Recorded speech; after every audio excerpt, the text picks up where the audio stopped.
Muchas gracias por continuar con nosotros y como ya se lo adelantábamos, tenemos el gusto de recibir en el estudio, de verdad es un gusto saludarles, a la senadora Amalia García Medina y el senador Emanuel Reyes Carmona, ambos bienvenidos. Muchas gracias por estar con nosotros. Gracias. Y es justo para hablar con respecto al tema del día de hoy y de muchos años, esperemos también hacia el futuro, la CEPAL. Empecemos, senadora, ¿por qué una sesión solemne para la CEPAL? ¿Cuál es su relevancia hoy para nuestro país? Bueno, yo traigo aquí algunas notas porque realmente vale la pena que cuando hablamos de la CEPAL, que es la Comisión Económica para América Latina y que es una instancia de Naciones Unidas, pero la más importante que tiene en el mundo la Organización de las Naciones Unidas en este ámbito, que es el de las propuestas económicas para una región. Esta es una visión que surge después de la Segunda Guerra Mundial, cuando en Bretton Woods se plantea construir un sistema económico que le hiciera frente a lo que había destrozado la Segunda Guerra Mundial. Era el sistema económico fragmentado, lastimado, y entonces se plantea que había que conformar instituciones económicas internacionales para empujar el desarrollo. Pero desde América Latina se planteó que había que hacerlo no solo para Europa, porque Europa vivía los efectos de la guerra, pero América Latina era una región que vivía en condiciones que requerían que también se creara un espacio especial.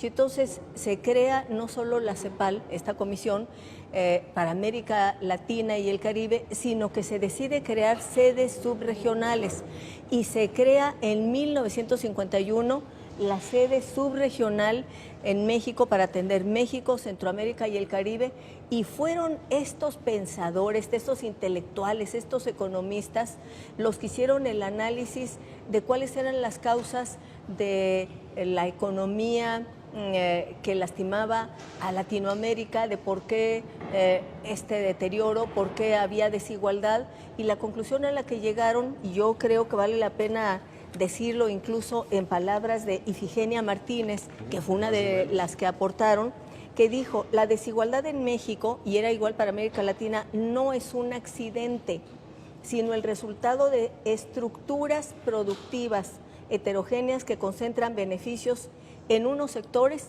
y marginan a los demás. Es decir, problema estructural, y claro, tenía entonces que atenderse con una visión de fondo y de raíz. Ahora, senadora y senador, digo, tú eres el presidente de la Comisión de Economía y es básicamente el centro de todas las teorías que desarrolló en su momento y que ahora trata de empujar aún la CEPAL. ¿Es posible en el contexto actual mantener la relevancia? ¿Tú la ves hoy como importante a la oficina subregional para nuestro país? Indudablemente, imagínate, César, que durante lo que tiene que ver con las mediciones que no solamente la CEPAL, sino México ha dado cuenta, el INEGI, en relación de abatir las brechas de desigualdad, disminuir la pobreza.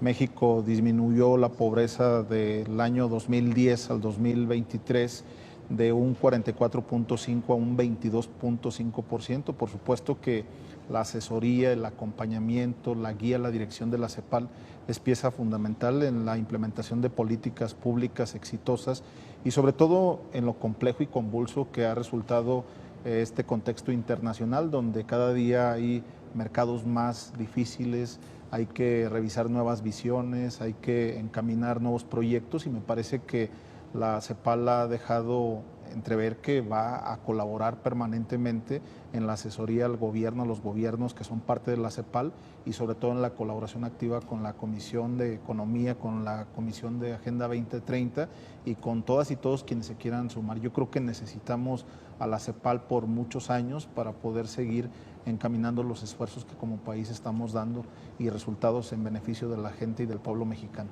¿Tu equipo y tú la siguen utilizando como referencia en sus estudios y dictámenes? Por supuesto, siempre. Ahí tomamos nuestras fuentes de referencia y me parece que es muy importante que la CEPAL siga refrendando este compromiso institucional. Gracias, senador. Senadora, mencionaba las teorías, Raúl Prebisch, por supuesto, las aportaciones de Amalia García desde la perspectiva de México, pero hablando en particular de la actualidad, ¿están siendo solamente referencias, a lo mejor para citar las producciones de la CEPAL, ¿O realmente está empujando por el desarrollo económico? ¿Se puede en este marco actual? ¿Cómo lo ves? No solamente se puede, sino que se debe.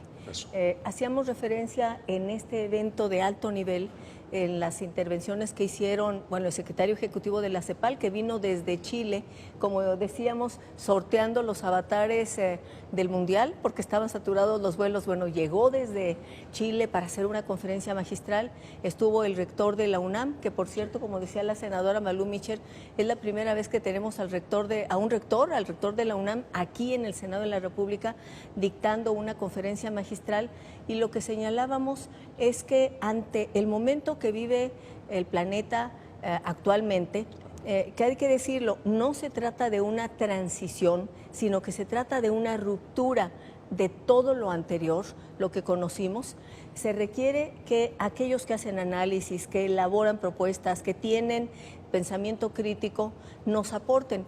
Y la CEPAL le ha aportado a los gobiernos de América Latina una propuesta de cómo hacerle frente a la desigualdad que ha sufrido esta parte del continente. Incluso Raúl Prebisch tenía una frase que en la CEPAL se ha seguido y decía, primero hay que observar, después hay que pensar sobre lo que observamos y luego hay que hablar y actuar.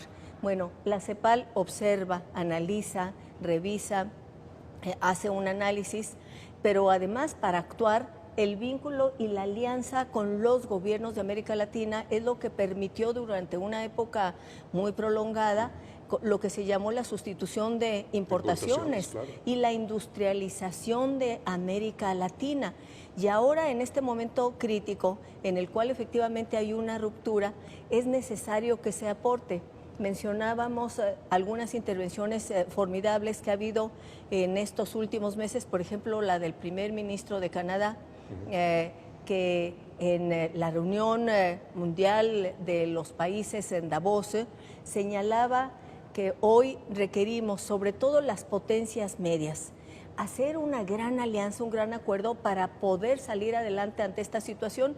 Y tenía una frase que es una frase muy interesante, decía, tenemos dos opciones, estar en la mesa, pero si no estás en la mesa puede ser el menú. Sí, efectivamente. No, mucho se habla actualmente de fortalecer otra vez el sistema internacional y la organización internacional, la ONU particularmente y sus organismos. Senador, ¿México ha aportado a la CEPAL? De la CEPAL hemos recibido, tú mismo la utilizas, pero ¿hay aportaciones actuales de nuestro país hacia esta organización? Yo creo que México reconoce las aportaciones de la CEPAL y me parece que este órgano legislativo, particularmente el Senado de la República, se ha destacado por haber contribuido históricamente, pero hoy cobra una relevancia mucho más importante a 75 años de su llegada. Creo que el impulso que le ha venido dando la presidenta de la comisión, la senadora Amalia García, marca un presente muy importante en la historia de esta colaboración. Nunca antes en la historia había habido tanta colaboración, tanta comunicación, tanta coordinación, trabajo en equipo, proyectos en conjunto, visión compartida, data que nos comparten todos los días, porque no es la primera vez que la CEPAL está aquí durante la 66ª legislatura.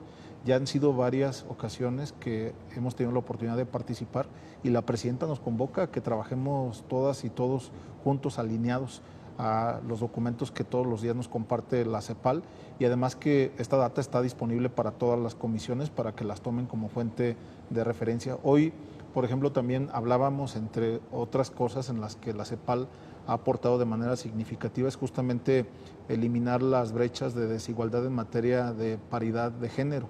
En esto, pues México es líder y además es punta referente para los países que son parte. Hemos avanzado tanto que esto ha garantizado la participación de las mujeres en más del 50%, sobre todo en el Congreso de la Unión, en la Cámara de Diputados y en la Cámara de Senadores, y esto lo reconoce indudablemente en lo que estamos haciendo. Justo la agenda ha cambiado, y sí, ya que ha cambiado, bueno, la Agenda 2030, la comisión especial que tú presides, senadora, ¿cuáles son los retos? Tenemos un minuto para concluir, quisiera que cada quien tomara la mitad aprox. para comentar con respecto a los retos y las perspectivas que ustedes tienen a partir de la experiencia de esta sesión solemne. Sí, lo que tiene ahora enfrente nuestros países es salir adelante en un entorno económico en el cual se utiliza la economía, los aranceles, para poner contra la pared a los países. Esto no debe ser. Y el reto de la CEPAL, en lugar de la sustitución de importaciones y la industrialización, hoy hay nuevos retos. Trabajar para garantizar cuidado del medio ambiente, para que los cuidados se conviertan en una gran política pública. También trabajar intensamente para que las tecnologías de la información puedan ser utilizadas por nuestros países, la inteligencia artificial pueda ser utilizada en beneficio de la población y para que las desigualdades no se profundicen y cerrar la brecha de desigualdad, pero no para competir con los otros países, sino para tener nuestro desarrollo propio en términos de igualdad. ¿Y colaborar? Yo creo que lo más importante es que la CEPAL siga recomendando a los países seguir abatiendo las brechas de desigualdad. México ha avanzado sustancialmente en el tema, por ejemplo, de las brechas digitales. En 13 años avanzamos del 20 al 71% y me parece que México sigue siendo punta de referencia. Eso no quiere decir que ya no haya desigualdades en nuestro territorio, las sigue habiendo, lo reconocemos, pero también es parte importante de que a México se le tome como referencia para seguir avanzando en la conquista de nuevos derechos en beneficio de todos los ciudadanos y de todos los países que forman parte de la CEPAL. Senador Emanuel Reyes Carmona, senadora Amalia García Medina, muchas gracias a ambos por su visita. Esta es su casa, los esperamos seguido. Gracias. Gracias a ambos. Gracias. Vamos a hacer una nueva pausa, pero al regresar, Lizeth Arriaga nos tendrá